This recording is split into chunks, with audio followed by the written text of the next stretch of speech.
we're all adults here, right? So let's talk a little bit about alcohol and how it can affect us people, us grown-ups, us critically thinking grown-ups, and how that plays a part into violence, into sexual assault, into all of these bad things that happen to human beings. And I only bring up the story today because Brett Kavanaugh and that humongous trial that's going on is allowing me to shine a light on this issue. And I'm not going to talk about the details of the Brett Kavanaugh trial. I'm going to just use that as an example to shine a light on the issue at large, alcohol and violence, okay? And that's how I'm going about it. If you want the details of the Brett Kavanaugh case, this is not where you're going to find it.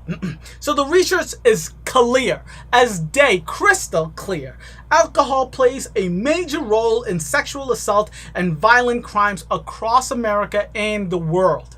Okay, this is just a fact. The National Council on Alcoholism and Drug Dependence estimated that alcohol is a factor in 40% of violent crimes, and the Center of Disease Control and Prevention calculated that alcohol is contributed in 47% of homicides. The National Institute of Alcohol Abuse and Alcoholism, NIAAA, have noted conservative estimates of sexual assault prevalence suggest that 25% of American women have experienced sexual assault, including rape. Approximately one half of those cases involve alcohol consumption by the perpetrator, by the victim, or both. Let me just say that again. 25% of women in America have been sexually assaulted or raped. And half of those women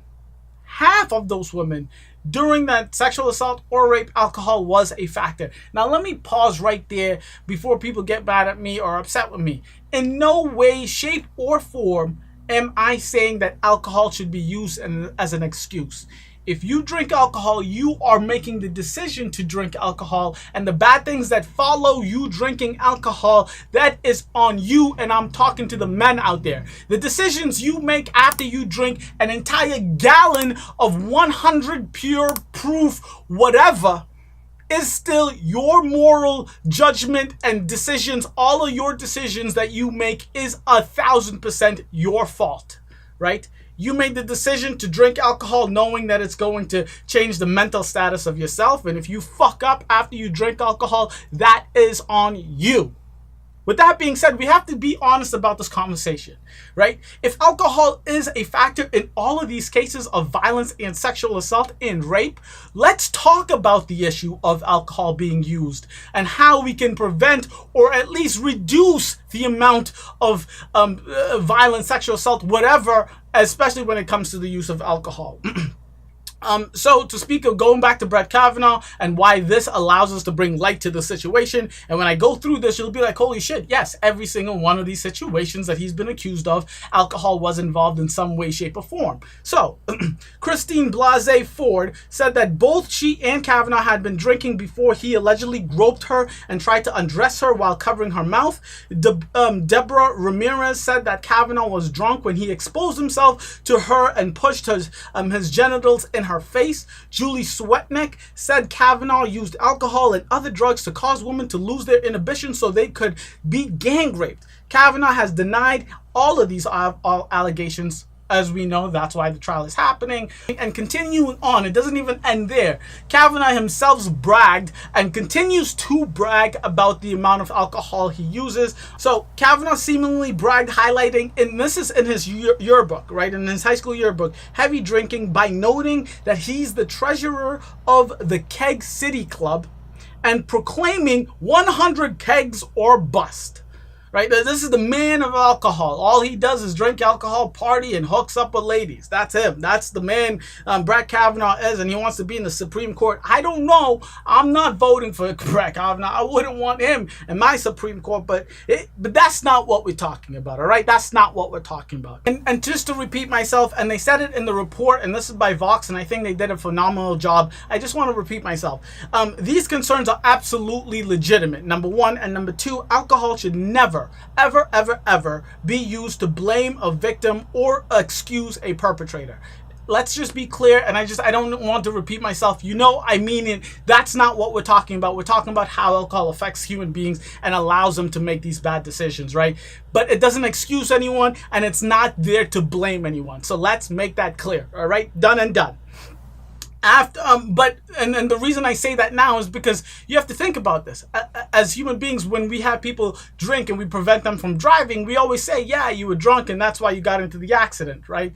But that doesn't mean you're not going to get in trouble for getting into an accident. You decide to drink and then get into the car. That's still your decision, and you're still going to get in trouble for that. But we all acknowledge the fact that alcohol is a part of drinking and driving. We think that if you weren't drunk, you would have driven home safely. Because you were drunk, you got into the accident. So we can say that same thing when it comes to other forms of violence and sexual assault without saying that you are excused from the results of whatever happened. All right.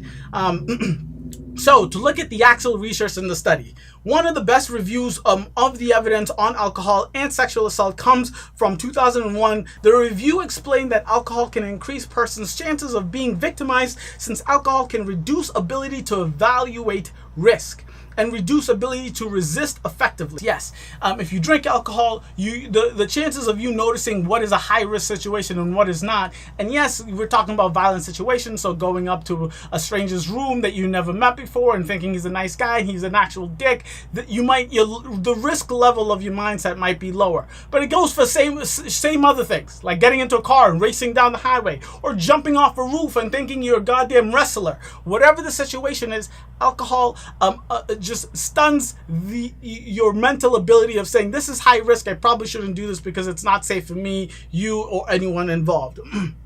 It is important to emphasize, however, that although a woman's alcohol consumption may place her at increased risk of sexual assault, she is in no way responsible for the assault, the researchers wrote. And again, everyone is saying this because it's super important, because this is what people use today. Why was she drinking if she didn't want to hook up with anyone? Why did she go? No, that's not. The researcher said it, Vox has said it, I have said it. Let's not go there. Please and thank you, right? Another study published this week, 2018, right, by researchers at Johns Hopkins Bloomberg School of Public Health's Center on Alcohol Marketing and Youth, for example, found that access alcohol outlets in Baltimore is linked to more violent crime, including homicides, robbery, and sexual assault. Clear as day. I mean, there's a correlation between the amount of alcohol that's available or used and the homicides, the robbery, sexual assault, so on, and the whole nine. In the study, it continues on, and it says, as with sexual assault, part of the violent crime problem is that alcohol can make people more aggressive. Charles Brands, who studied the link between alcohol and violence, said a disinhibition theory. So it's not so much aggressiveness, but that decisions and judgment that would normally be held and checked are suddenly disinhibited under consumption of alcohol, all right? Connected to 88,000 deaths and millions of emergency room visits each year in the U.S., as well as millions more deaths each year worldwide. The only drug that's linked to more death is tobacco, and that is the smoking form, which leads to lung cancer. And this we are clear as day on. You're saying, Q, all right, we know all of this. I knew all of this. Why are you telling me? What do we do now? Okay, what is the next step? And here is what we can do to prevent a lot of this violence from happening. And I think when I read this, I was like, holy Jesus and Lord, we really should be doing this. But I do know some of these things. When I say it, you guys are going to be like, oh my God, that is super insane. Especially if you're not a fan of government, regulations and so forth and so forth. All right, number one, there's a bunch of these, so let's go through them together. All right, number one, a higher alcohol tax. In a 2010 review of the research in the American Journal of Public Health came out with strong findings. Our results suggest that doubling the alcohol tax would reduce alcohol-related mortality by an average of 35%. That alone, that is amazing to me. I think that alone is just great, right?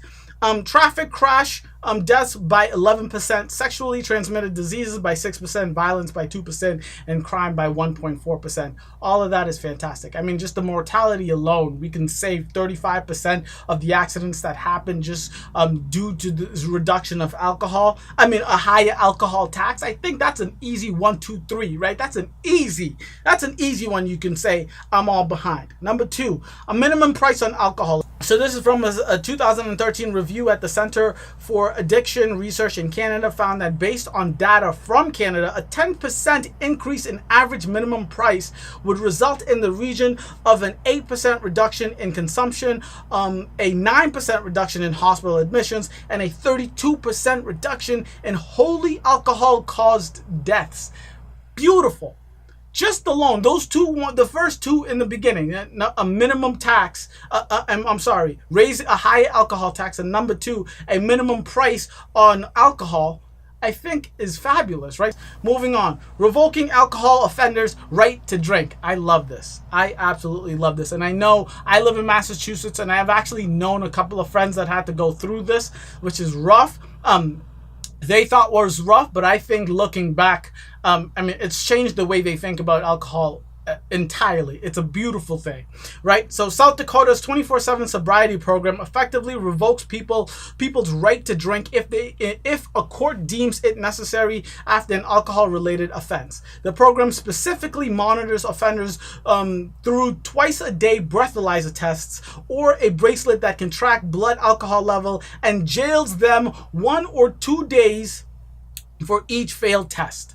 Studies from the Rand Corporation have linked the program drops in mortality, DUI arrests, and domestic violence arrests. Beautiful. I think that's fantastic. Just, like the bracelet thing, I think is super cool. It works very similarly to, if you know anyone that has a insulin pump. It takes your blood, it tests your blood frequently, or you do the 2 breathalyzer tests daily.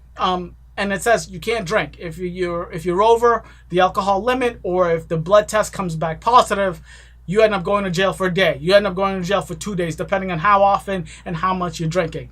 I think it's beautiful. It's great. And on top of just making people drink less that have caused accidents being drunk, it ended up lowering, dropping mortality. That's amazing. I feel like anytime you can drop mortality rates, it's a great thing. DUI arrest, fantastic. Huge. Car accidents, we all know, number 1 accidents, causes how many deaths a year, and domestic violence arrest. Beautiful, beautiful, beautiful, beautiful. I love that.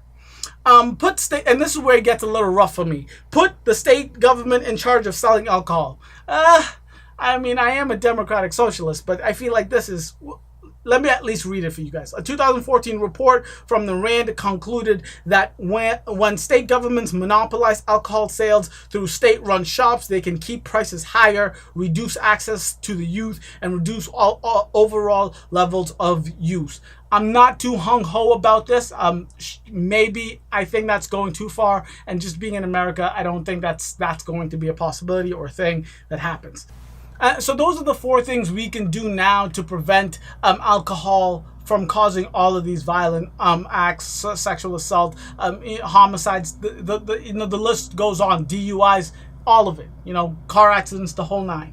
I think it's great. I think it's fantastic. I think those ideas, at least the first 3, are wonderful. I love them. I think we can go ahead and do some of those. But like I said, and I'm going to end it on this, alcohol does not excuse any behavior. Alcohol isn't you can't use it to blame a victim. If I decide to drink alcohol, you can't blame me if someone decides to take advantage of me while I'm inebriated. That's not how it should work. That's just disgusting, and I know it's a trope that people use constantly for all of these victims when these women come out, but it shouldn't be, and I don't want this to be another video pushing that.